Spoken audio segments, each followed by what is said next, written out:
When Toy Story first came out, I remember having real doubts about it. I wasn't all that familiar with CGI. I was too young for most action and sci-fi movies that it was typically used for. And just from what you saw in the trailers, it looked like just a typical wacky toys come to life story. In fact, now that I think about it, the trailers didn't really tell you much about the plot. I remember thinking, they are clearly trying to draw people in with this gimmick of it being the first CGI animated movie. It's going to blow. But my family certainly seemed excited about it, so I saw it. And man, I couldn't have been more wrong. The moment I saw the toys come to life and start moving about, I knew that this was the type of movie that had to be CGI animation. It just wouldn't have worked in traditional animation. Because while the humans look terrible, the toys look exactly like their real-life counterparts. The scenes where it's just the toys on screen could almost have been live action, other than the fact that they're living toys. Right off the bat, this movie draws you in with a very different take on the idea of toys coming to life.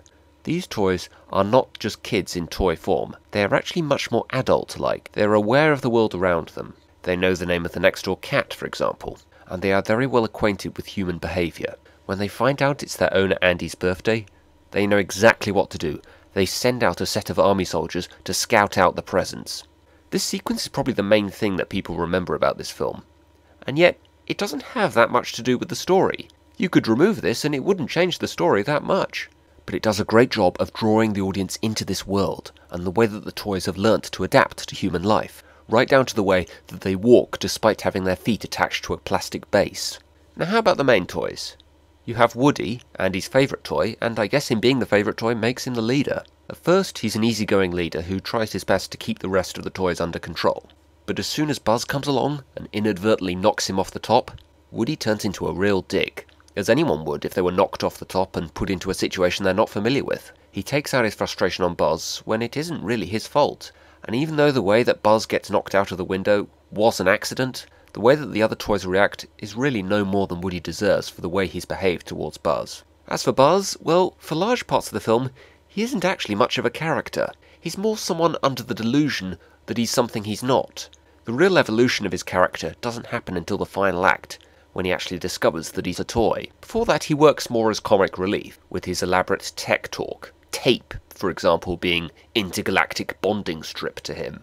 But then he, like Woody, has his entire life turned upside down in an instant. But while Woody takes it out on others, Buzz goes into a state of depression, much like people in real life when they lose their job or a lover leaves them. This is really the key to Woody and Buzz's friendship. All Woody ever wanted was exactly what Buzz had in the first place. Buzz doesn't even realise how good he has it. He's loved by Andy in such a way that he becomes Woody's envy. But Buzz never asked for Andy's love in the first place and therefore never appreciated it. By teaching Buzz the value of being loved, Woody himself learns to see Buzz not so much as a rival, but more as a partner.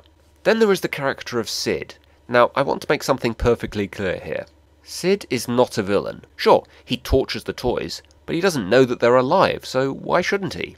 The only thing he really does that's bad is tormenting his sister, and I did that as a kid. In fact, the more I watch this kid, the more I think, he'll make a great actor one day. The final act with the chase down to the truck is most definitely as gripping as the sequence at the beginning with the army soldiers. I also love the way that the reason that the dog is outside watching them chase down the truck is actually set up ahead of time.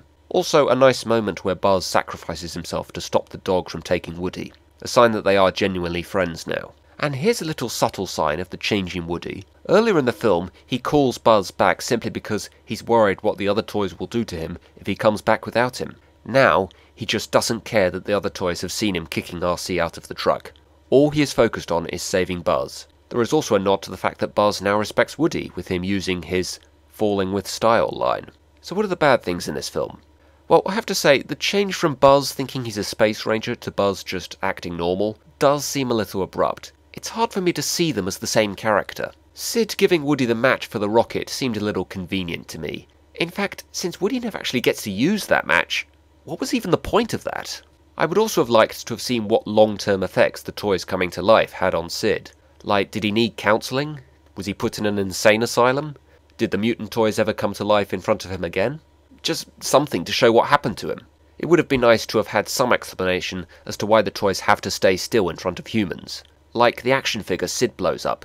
Why doesn't he just make a run for it? Sure, Sid will have seen him come to life, but at least he could carry on living.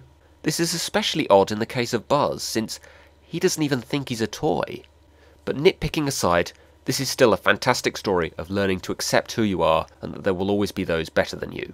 It sets a real standard for Pixar films having jokes that likely only adults would get. In my opinion, their first film is still their best, or at least my personal favourite. It's not a perfect film, but it is one of probably less than 20 films I've seen in my life that I'd give a 10 out of 10.